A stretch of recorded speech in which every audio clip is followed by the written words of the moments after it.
माओ को अपने पसंदीदा एनिमे शो की मूवी देखनी है। इस पर हनोका एनिमे की सीडी को डीवीडी प्लेयर में डालकर टीवी ऑन करने लगती है, पर तभी माओ अपना प्यारा सा चेहरा बनाते हुए कहता है कि उसे रिमोट चलाकर टीवी ऑन करने की इच्छा है। इस पर हनोका उसे रिमोट दे देती है और ऑन ऑफ के बटन के बारे में बताती है। माओ टीवी ऑन करता है, उसे ऐसा करना काफी अच्छा लगता है। वह फिर से टीवी को ऑफ करके ऑन करता है और बार बार ऐसा ही करने लगता है। उसे ऐसा करने में काफी मजा आ रहा है, पर इससे हनोका काफी परेशान हो जाती है। बाद में माओ शिन के पास जाता है जो कि वीडियो गेम खेल रहा होता है। शिन को यह गेम काफी पसंद है। तभी माओ उसके कंसोल का ऑफ बटन दबा देती है, जिससे कि शिन पूरी तरह से शॉक्ड हो जाता है और रोने लगता है, क्योंकि माओ ने उसके सारे गेमिंग डाटा को इरेज कर दिया था। हनोका को लगता है कि माओ को बटन दबाने की बुरी आदत लग गई है। अगले दिन माओ खुद से ही सीडी प्लेयर को खोलता है और आसपास कोई सीडी न दिखने पर पास पड़े एक कुकीज को ही इसमें डाल देता है, जिससे कि सीडी प्लेयर की हालत खराब हो जाती है। बाद में जब हनोका और शिन इसे देखते हैं तो काफी परेशान हो जाते हैं, क्योंकि माओ की बटन दबाने की आदत उनको मुश्किलों में डाल रही थी। तभी माओ फिर से एक सीडी लेकर हनोका को इसे चलाने को कहता है, पर हनोका उसे बताती है कि वो यह मूवी नहीं देख सकती, क्योंकि उसने कुकी डालकर सीडी प्लेयर को खराब कर दिया है।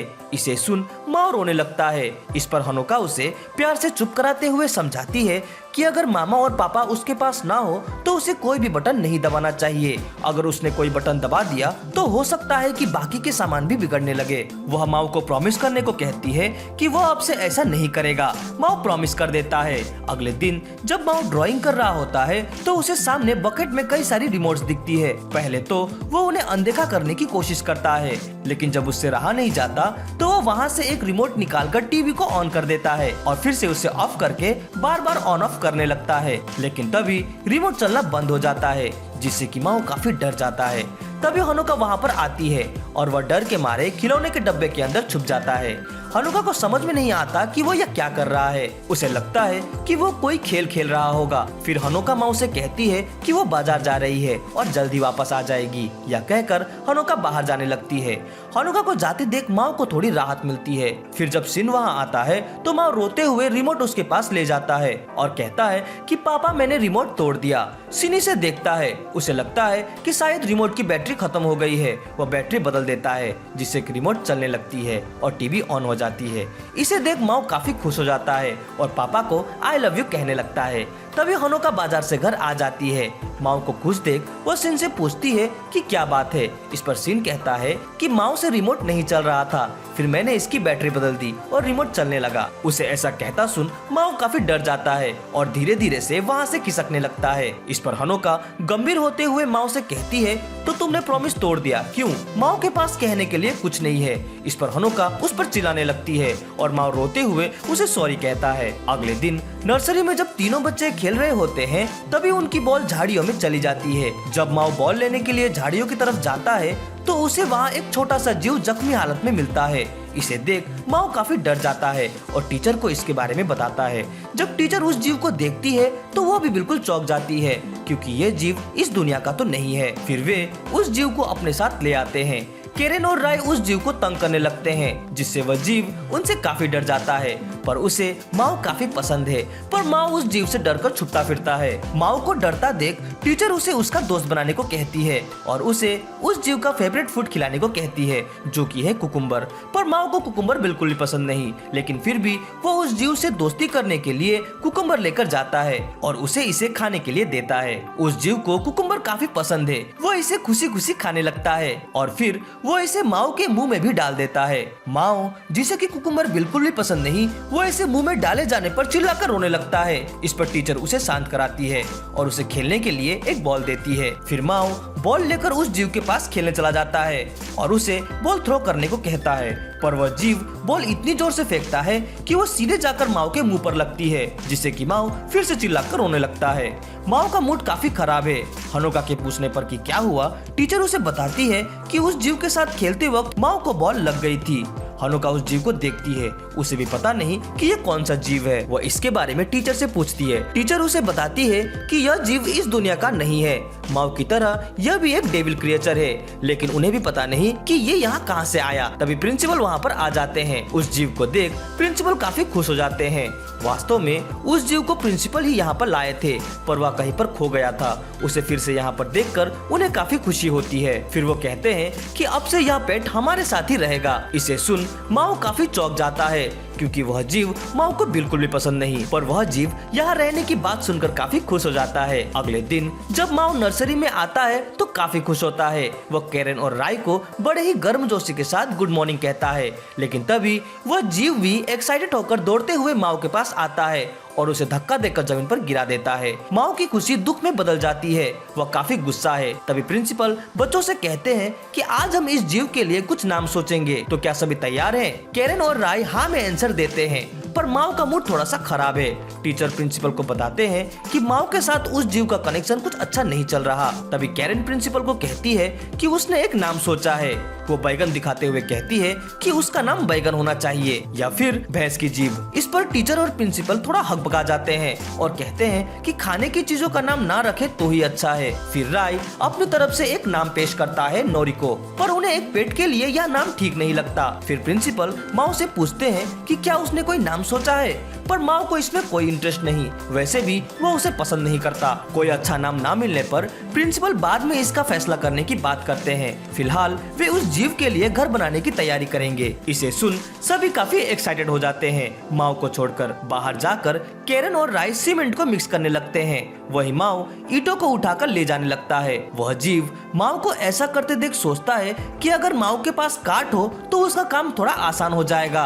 यह सोचकर वह एक काट लेकर आता है और माओ के रास्ते के आगे ही रख देता है। ईंटों की वजह से माओ इसे नहीं देख पाता और उससे टकरा कर नीचे गिर जाता है। इसके बाद प्रिंसिपल माओ को ईंटों को पेंट करने का काम सौंपते हैं, जिसे माओ पूरे शिद्दत से करने लगता है। इसे देख वह जीव सोचता है कि अगर वह इसमें माओ की मदद करे तो शायद माओ उसे प्यार करने लगे। ये सोचकर वह खुद भी एक ब्रश लेकर आता है और उसे पेंट पे डुबोकर माओ की तरफ दौड़ा चला जाता है। तभी अचानक पाँव लड़खड़ाने की वजह से वह जीव नीचे गिर जाता है और उसके हाथ का ब्रश सीधे जाकर माओ के मुंह में लग जाता है, जिससे कि माओ का पूरा मुंह पेंट से भर जाता है और माओ जोर जोर से चिल्लाने लगता है। फिर माओ गुस्से से उठता है और उस जीव से कहता है कि मैं इतनी मुश्किल से तुम्हारे लिए यह सब कर रहा हूँ और तुम हो जो बार बार मेरे रास्ते में आ रहे हो और मेरा काम बिगाड़ रहे हो। वह जीव यह सुनकर काफी मायूस हो जाता है। फिर माओ कहता है कि मैं तुमसे नफरत करता हूँ और मुझे तुम और तुम्हारे घर से कोई फर्क नहीं पड़ता। माओ की बातों को सुनकर वह जीव काफी दुखी हो जाता है। घर आकर वह गुस्से से चारों ओर अपनी आग उगलने लगता है। इसे देख हनुका और शिन काफी परेशान हो जाते हैं। वे सोचते हैं कि वो पेट आखिर बार बार माओ से उलझ क्यों रहा है। कहीं ऐसा तो नहीं वो माओ का दोस्त बनने के लिए उसकी मदद करना चाह रहा हो और हर चीजें उल्टी होती जा रही हो। इसे सुन माओ रुक जाता है और सोचने लगता है कि क्या सच में वो मेरा दोस्त बनना चाहता था। अगले दिन माओ फिर से गर्मजोशी के साथ सभी को गुड मॉर्निंग कहता है, लेकिन तभी वह पेट दुखी होते हुए सामने से गुजरने लगता है, जिसे माओ देख लेता है। तभी प्रिंसिपल माओ से पूछते हैं कि क्या वो पेट के घर को बनाने में मदद करेगा। माओ हाँ में उत्तर देता है। इसे सुन वो पेट काफी खुश हो जाता है। फिर घर बनाते हुए वो पेट सावधानी से माओ की मदद करने लगता है, जिस पर माओ खुश होकर उसे अपने साथ काम करने के लिए बुलाता है, जिससे कि वो काफी खुश हो जाता है।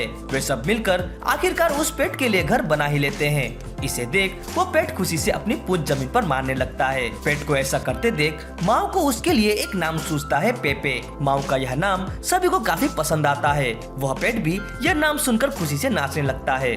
शाम को शिन ने डिनर का इंतजाम किया है। इसमें उसने फ्राइड श्रिम्प, ऑमलेट्स और ग्रीन सलाद विद कुकुम्बर तैयार किए हैं। माओ को बाकी दो चीजें तो पसंद आती है, पर कुकुम्बर का नाम सुनते ही वो थोड़ा सा झिझक जाता है। खाने के दौरान माओ शिन से कहता है कि पापा मुझे कुकुम्बर बिल्कुल भी पसंद नहीं। इस पर शिन उसे बताता है कि यह अच्छा है, इसे खाकर देखो, पर माओ इसे नहीं खाना चाहता। इस पर शिन उसे डांटते हुए खाने को कहता है, पर माओ भी गुस्सा दिखाते हुए खाने से मना करता है। तभी हनोका बीच बचाव करते हुए कहती है कि कोई बात नहीं, अगर माओ एक दो सब्जी ना खाना चाहे तो। पर शिन इस पर बिल्कुल राजी नहीं होता। वह हनोका की तरह माओ को भी पीकी ईटर नहीं बनाना चाहता। इसे सुन हनुका काफी दुखी हो जाती है और सिन से माफी मांगने लगती है। हनुका को रोता देख माओ काफी गुस्सा हो जाता है और अपने आग से सिन पर हमला कर देता है। नर्सरी में हनुका प्रिंसिपल को माओ के कुकुम्बर ना खाने की बात को बताती है, जिस पर प्रिंसिपल उसे निश्चिंत होने को कहता है क्योंकि उनके पास माओ को कुकुम्बर खिलाने के कई सारे तरीके हैं। थोड़ी देर बाद नर्सरी में स्नैक्स खाने का टाइम हो जाता है। सभी बच्चे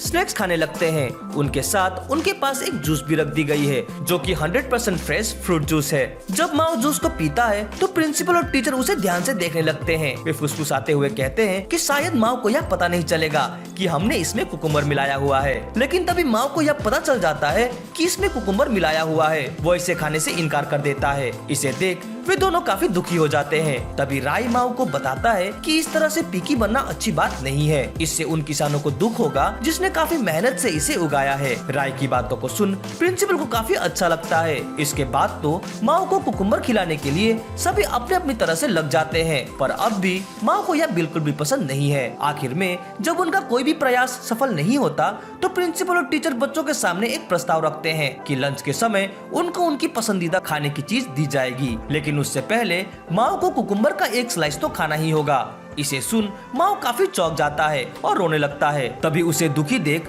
राय उसे अपना खाना ऑफर करता है जो कि था melon soda mix with rice. इसका एक ही चम्मच खाकर माओ फ्रीज हो जाता है। शायद उसको इसका टेस्ट काफी बुरा लगा। फिर कैरन उसे अपना फूड ऑफर करती है जो कि इतना तीखा था कि माओ के मुंह से आग निकलने लगती है और वह इधर उधर भागने लगता है। बाद में जब हनुका नर्सरी में आती है तो यह देख चौंक जाती है कि माओ आराम से बैठकर कुकुम्बर खा रहा है। वह जानना चाहती है कि आखिर ये कैसे हुआ। इस पर टीचर उसे कहती है कि माओ को समझ में आ गया कि इस दुनिया में कई ऐसे फूड्स हैं जो कि कुकुम्बर से भी कई ज्यादा खतरनाक है। इसे सुन हनुका कंफ्यूज हो जाती है और माओ कुकुम्बर खाते हुए सोचता है कि मजबूरी में गधे को भी बाप बनाना पड़ता है। वीडियो के अगले पार्ट के लिए कमेंट जरूर करें। वीडियो अच्छी लगी हो तो इसे लाइक और कमेंट जरूर करें। हमसे जुड़ने के लिए चैनल को सब्सक्राइब करें। तो मिलते हैं अपनी अगली वीडियो में। Sign out.